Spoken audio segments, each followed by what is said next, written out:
سلام، به چنل من خوش اومدی. بیا با هم آرایش کنیم و یه ذره راجع به مهاجرت درد و دل کنیم. من الان تقریبا 2 ماهه که اومدم ارمنستان و کسی بودم که همیشه خیلی طرفدار مهاجرت بوده و اینطوری بودم که من باید سریعتر برم و از اینجور چیزا. ولی تجربه‌ای که داشتم یکم متفاوت تر از اون چیز رویایی بود که همیشه فکر میکردم. کلا اینطوریه که ارمنستان واقعا خوب کشور خوبیه و مردمش خیلی با ایرانیا اوکی‌ان و کلی تجربه های جالب داره اینجا دیگه. یعنی خیلی فستیوال داره، خیلی زیاد میتونی مثلا نایت لایف داشته باشی اینجا، شبا تا دیر وقت بیرون بمونی، جاهای تفریحی زیاد داره، جای گردشی زیاد داره و کلا جای کول و باحالیه و یکی از خوبی‌هاش به نسبت مهاجرت‌های خیلی دورتر اینه که خب اینو آپشن رو داری که هر وقت دلت برای خانوادت تنگ شه میتونی برگردی و 2 قدم راهه دیگه، یعنی خانوادت هم خیلی راحت میتونن بیان پیشت. و شاید حالا مثلا این چیزایی که من میخوام براتون تعریف کنم توی مهاجرت‌های دورتر مثل حالا اروپا و بیشتر کانادا و آمریکا خیلی اگزاجره تر باشه. ولی من روزای اولی که اومده بودم خیلی خوشحال بودم، اینطوری بودم که وای چقدر اینجا خوبه، وای چقدر آزادی حال میده، چقدر اینجا امنیتش زیاده و همه چی برام جالب و جدید بود. عین وقتی بود که مثلا تو مسافرت میری یه جایی و همش داره بهت خوش میگذره. 1-2 هفته اول دقیقا این شکلی بود. ولی وقتی افتادم توی زندگی و خب این پرانتزم باز کنم که من در حال حاضر سر کار نمیرم و همسرم فقط شاغله و من هنوز کار پیدا نکردم. روزایی که اون میره سر کار و من تو خونه تنهام تازه متوجه این میشم که مهاجرت یعنی چی. تهران که بودم خب همیشه کار داشتم برای خودم، یا موقع‌هایی هم که کار نمی‌کردم یه تفریحی برای خودم بالاخره جور می‌کردم. اینجا انقدر با همه چی ناآشنام و حالا چون به یه زبون دیگه حرف میزنن و من اون زبونه رو بلد نیستم، یعنی ارمنی رو که خیلی هم زبون سختیه به نظرم، همش دلم میخواد خونه بمونم، کار خاصی انجام ندم و همین باعث شده که من خیلی آدم کرختی بشم، خیلی به خودم و توانایی‌هام شک کنم و همش اینطوریم که آیا مهاجرت کردن کار درستی بود یا نه.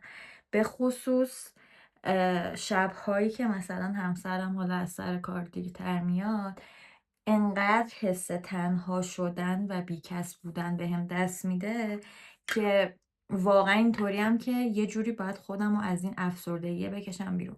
حالا یا خونه رو مرتب میکنم یا غذا درست میکنم یا مثلا سریال میبینم که از این فضای بیام بیرون. ولی کلا از وقتی که اومدیم هر چی داره میره جلوتر، دلتنگی خیلی خیلی داره بیشتر میشه، کار نکردنه داره بهم فشار میاره بیشتر از لحاظ روحی روانی و این حس که حس میکنم از بقیه عقب افتادم، این حس که شاید اگه ایران به دنیا نمی اومدم تجربه کاری خیلی بهتری داشتم و هزاران چیز دیگه، دلتنگی خانواده و دوستم که یه طرف. یعنی به این مشکل خیلی برمیخوری اینجا که خب دوستای خیلی نزدیکت نیستن، باید با آدمای دیگه سعی کنی معاشرت کنی و یه روز عصر به خودت میای میبینی تنهایی، میخوای بری یه جایی و هیچ کسی نیست که باهات بیاد بیرون و خیلی حس بدیه. خلاصه که نمیدونم واقعا که مهاجرت برای من هست یا نه، شاید هنوز خیلی زوده بخوام که قضاوتش کنم، ولی حالا بیان یه ذره راجع به ارمنستان بهتون بگم. اینجا بزرگترین پوینتش اینه که با ایرانیا خیلی خوبن و اصلا نجات پرست نیستن و هر جا که میری کاری داری کمکی نیاز داری، با اینکه زبان انگلیسیشون خیلی بده سعی میکنن با گوگل ترنسلیت باهات به ارمنی ارتباط برقرار کنن و مثلا به کوچکترین مشکلی که توی همه جا میخوری از هر ارمنی کمک بگیری بهت کمک میکنه. مثلا یه بار چند وقت پیش رفته بودم یه سوپرمارکت زنجیره اینجا و اینطوریه که اگه بگ دستت باشه، بگ خرید دستت باشه، دم در باید بذاری توی یه سری لاکرهایی که اینو نبری تو و همه چی روش به ارمنی نوشته شده بود و وقتی ترجمه میکرد گوگل ترنسلیت من متوجه نمیشدم که چی میگه دقیقا. بعد از یه دختره کمک گرفتم، اونم زبان انگلیسی بلد نبود، من فقط انگلیسی میتونستم باهاش صحبت کنم. خلاصه سری گوشیشو در آورد، برام به ارمنی تایپ کرد، به انگلیسی ترجمه شد و بهم گفت باید این کار کنی اون کار کنی و بعد کمکم کرد که ساکمو بذارم توش. اینش خیلی خوبه، یه ذره حس غربت تو انگار از بین میبره، یعنی آدم‌ها خیلی فرندلی ان. نکته دوم ارمنستان اینه که توش خیلی کم به ماشین نیاز پیدا میکنی و افسردگی این که چرا الان ماشین ندارم و نداری، چون به هر جای ارمنستان که میخوای بری نهایتا 1000 تا 2000 درام میشه و تمام شهر، یعنی مثلا از شرق بخوای بری به غرب نهایت نیم ساعته و تو اصلا عملا خیلی به ماشین نیاز پیدا نمی کنی. جدای این که به ماشین نیاز پیدا نمی کنی، سیستم عمومی، نه، وسیله نقلیه عمومی خیلی خوبی هم داره، یعنی تو با مثلا 50-60 تومن میتونی از این ور بری اون ور و مپی که مال خود ارمنستانه، یاندکس مپ، که اگه اومدین اینجا حتما بریزینش، قشنگ خط اتوبوس رو نشون میده که کجا باید سوار شی، الان اتوبوست کجاست، کجا باید خط عوض کنی و هیچ وقت گم نمیشی. نکته بعدیش اینه که خیلی راحت برای ایرانی‌ها اگه اجاره نامه داشته باشن و تراکنش‌های 1 سال اخیرشون رو تو ایران داشته باشن و اینا، براشون حساب باز میکنه و حساب بین‌المللی نیست، ولی خیلی راحت حساب ارمنستان برات باز میکنه و میتونی به درام باهاش خرج کنی. من حسابی که دارم آمریا بانکه و واقعا حساب خوبیه. اگه مهاجرت کردین اینجا به نظرم توی این بانک حساب باز کنین، خیلی سرویس خوبی داره و همه جای شهر هم با جاهاش هست و میتونی خیلی راحت ازش استفاده کنی. نکته بعدی نایت لایفشه، خیلی نایت لایف خوبی داره، یعنی آدما تازه 9 شب میریزن بیرون و راه میرن و چیل میکنن و بار میرن و مخصوصا آخر هفته ها و اکثر جاها اینجا یعنی مال ها تا 10 شب بازه و سوپرمارکت ها هم یه سریاشون تا 12، یه سریاشون 24 ساعتن و حتی یه سری از رستوران ها هم 24 ساعتن. یعنی از این نظر خیلی به ایران شبیه، آدم عاشق شبگردین اینجا و اینش باز خیلی خوبه. کلا میگم نسبت به مهاجرت خیلی دور، یک آپشنی که حالا ما داشتیم این بوده که یه پله اول اومدیم مهاجرت رو کردیم که حالا پله بعدی رو بریم که ببینیم میخوایم بریم اروپا یا کانادا، ولی انگار یه میانبری شده برامون که مهاجرت کنیم ولی خیلی هم غربت رو حس نکنیم. دیگه نکته بعدی اینه که کلا اینجا اپلیکیشن های خود ارمنستان خیلی زیاده، غذا با قیمت خیلی خوب با تخفیف خیلی زیاد میتونی بگیری، مثل اسنپ میمونه تقریبا، ولی تخفیفاش خب بهتر از اسنپ. بعد یه اپلیکیشن مثل آمازون داره اسمش اوزونه که خیلی راحت باز میتونی تو ارمنستان، مثل دیجی کالاس، خیلی راحت میتونی باهاش خرید کنی. کلا برای هر چیزشون یه اپلیکیشن دارن، مثلا یه دونه ترن ای ام دارن که مثل آچاره میمونه، سرویس های مورد نیاز هر کسی رو بهش میده. یه لیست ای ام دارن مثل دیوار میمونه که باز چیزای دست دوم اونجا میفروشن. یه اپلیکیشن به نام وویر فکر کنم و یه دونه دیگه به نام ازورا. نمیدونم توی ایران و دوستان رو دنبال میکردید یا نه که ایونت های مختلف میذاشتن، اینم دقیقا همونطوریه. میتونی هر روز رو انتخاب کنی، بهت میگه چه ایونت هایی هست، میتونی ایونت رو شرکت کنی و مبلغش هم اونجا نوشته، یعنی خیلی راحت میتونی بری توی ایونت های مختلف شرکت کنی. مثلا شمسازی داره، نقاشی داره، ایونت های راک داره، پاپ داره.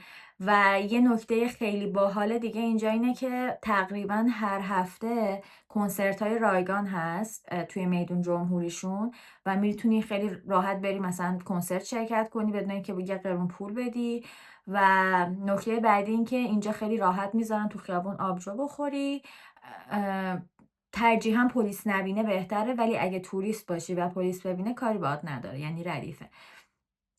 نکته بعدی اینه که یه سری سوپرمارکت هست به نام سس که قیمت خود سوپرمارکت چیزای مختلفش گرونه به نسبت، ولی اگه میخواین اکسچنج کنین پولتون رو، به نظرم سس بهترین انتخاب. همیشه ریتش یه خورده از بانک بیشتره.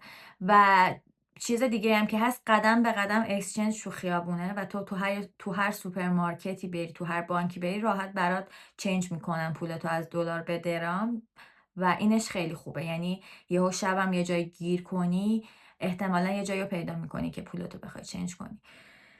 بعد دیگه اپلیکیشن تاکسیشون هم یاندکسه، میتونین از یاندکس استفاده کنین. دیگه چی میتونم بگم؟ خیلی درد و دل نشد. انگار شبیه این شد که دارم راهنمای تور ارمنستان برگزار میکنم، یعنی ضبط میکنم. خب میخواستم از بدیهای مهاجرت بگم. من توی ایران یک عالمه روابط مختلف بیزنسی داشتم، خیلی آدمو میشناختنم و توی این 5 سالی که دارم کار میکنم جاهای خیلی خوبی کار کردم و احتمالا مثلا بشناسی، مثلا ایرانسل کار کردم، خانه سرمایه کار کردم و با یه دونه زنگ وقتی کار نداشتم و از کار بیکار میشدم، میتونستم رزومه بفرستم و کار پیدا کنم. این آپشن اینجا نیست، به خصوص برای کار من که سوشال میدیا منیجرم. خیلی شغلیه که به فرهنگ بستگی داره، به زبان بستگی داره و من تجربه کار کردن خارج از ایران رو نداشتم. تجربه کار کردن با ابزارهای مختلف به خاطر اینکه ما اکثرا تحریم بودیم نداشتم. همیشه از آپدیت ها عقب بودیم، هیچ وقت نتونستم از تبلیغات اینستاگرام پول در بیارم و استفاده کنم و خیلی مسائل دیگه که اصلا اینجا یه مشکل دیگه هم که هست اینه که برخلاف ایران شاید خیلی اینستاگرام جایی نباشه که آدم توش فعالیت کنن. مثلا فیسبوک خیلی رو بورس، تیک تاک هست، یوتیوب هست. حالا تجربه مثلا یوتیوب و این داستانا رو دارم، ولی کلا میگم که خیلی حوزه مارکتینگ به فرهنگ بستگی داره، به کار کردن با ابزارها بستگی داره و اینا چیزاییه که شاید من تئوریاشون رو توی ایران خونده باشم ولی هیچ وقت استفادهشون نکردم و همینا یه نقطه ضعفیه برای من. شاید هم به خاطر همینه که اصلا میترسم که رزومه بفرستم جایی برم سر کار، حس میکنم نسبت به بقیه هیچی بلد نیستم. شایدم دارم اشتباه میکنم و یعنی همه بهم میگن اشتباه میکنی، مثلا بری تو کار یاد میگیری و اینا، ولی خب فعلا اعتماد به نفسشو ندارم. یعنی یکی از چیزایی که مهاجرت ازم گرفته این بحث اعتماد به نفس است و یکی از دلایلی هم که اصلا شروع کردم برای خودم تولید محتوا میکنم و میذارم اینه که جدای این که حالا یه سری آدم بخوان سابسکرایبم کنن، مسیری که دارم میرم رو ویدیو بگیرم ازش و بعدن که نگاه میکنم شاید برام جالب باشه که مثلا اون موقع به چه جایی رسیدم و الان تو چه جایگاهی بودم. دیگه بخوام بهتون بگم، دلتنگی این روزا خیلی داره بهم فشار میاره، مخصوصا مامان بابام و خواهرم. یعنی خب خواهرم کسی بوده که من هر لحظه در روز بهش نیاز داشتم بوده و در اتاقم رو وامی کردم، اتاقش روبروی من بوده، با هم دیگه تعامل میکردیم و الان ندارمش و خیلی برام سخته. کلا اینکه وقتی دلم براش تنگ میشه تنها چیزی که دارم اینه که بخوام بهش یه دونه پیام بدم، خیلی برام چیز سختیه و خیلی بی انرژی میکنه. انگار یک چاله خیلی گنده توی زندگیم ایجاد شده و نمیدونم که چجوری باید پرش کنم. یعنی با هر کی دوست میشی، حالا هر چقدر بیرون میری و اینا، همش جای خالیه. اون کسایی که دوستشون داشتم انگار تو زندگیم خیلی حس میشه و این روزها بیشتر از همیشه کسل و تنبل و بیحالم و فکر میکنم یه بخش خیلی زیادش دلتنگی باشه. بخش دیگهش اینه که خب کار ندارم، میگم بیکارم و نیاز دارم که یه کاری برای خودم دست و پا کنم. واقعا نمیدونم که آیا کار کردن این حال درست میکنه یا نه. شایدم نیازه که یک ساعت برم ایران و یه دلتنگیمو رفع کنم و از اینجور داستانا. خلاصه اگه میخواین مهاجرت کنین خیلی بهش رویایی نگاه نکنین. یعنی مهاجرت کردن خیلی خوبه و یه سری چیزهایی به دست میاری که واقعا به نسبت ارزششو داره. مثلا همین آزادیه، مثلا اینکه پلیس میبینی پنیک نمیکنی، بدوی فرار کنی. و یه مثالی که بخوام براتون بزنم، چند هفته پیش اینجا جشن آب بود. اینطوری بود که کل شهر هشدار داده بودن اگه میتونن خیس نشین از خونه نیاین بیرون و همه داشتن همدیگر تو خیابون خیس میکردن تا شب و من پلیس خیس کردم و اون لحظه چشام پر اشک شده و اینطوری بودم که من چرا اینو تو کشور خودم ندارم. این یه نمونه خیلی کوچیکشه ها، یعنی انقدر وقتی یه مشکلی داری باهات مهربون برخورد میکنن و سعی میکنن کمکت کنن که اصلا باورتون نمیشه. و همین داستان که استرس ندارم خودش یه چیز خیلی گنده است. اصلا یکی از چیزهایی که مهاجرت برای من داشت این بود که اضطرابم به شدت کم شده. یعنی حالا من اواخری که ایران بودم از کارم تعطیل شده بودم، استرس کار داشتم، استرس های خود جامعه بود، اخبار بد، وای الان چی میشه، وای فلان گرون شد، بیسار گرون شد و الان فقط استرس اون کاری یه ذره باهام مونده و همه استرسام رفته. یعنی یه مدت هر روز پرانول میخوردم واسه اینکه تپش قلبم بیاد پایین و الان خیلی آدم ریلکس تریم انگار و خیلی استرس ندارم. اینطوری هم که اوکیه. یعنی بیشتر از استرس انگار افسردگی بهم غلبه کرده که امیدوارم اینم اوکی بشه. خلاصه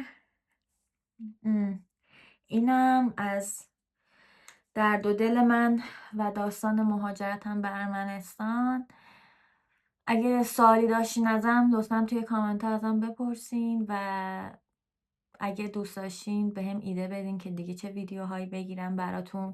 کلا دلم میخواد تو این چنل سعی کنم کمالگرایی رو کنار بذارم، همونطور که تو ویدیوهای قبلی گفتم، و همه چی رو بدون فیلتر بیام جلو دوربین بگم انگار که دارم با دوستم صحبت میکنم. یه خورده حس تنهاییم رفت میشه، انگار شماها رو دوست خودم میبینم جلوی دوربین و سعی میکنم باهاتون ارتباط برقرار کنم، صحبت کنم تا هم دوستای جدیدی پیدا کنم، هم با این حال روحی خودم کنار بیام، هم اینکه ویدیو درست کنم دیگه، کاری که همیشه دوست داشتم انجام بدم. تا ویدیوهای بعدی، خدافظ.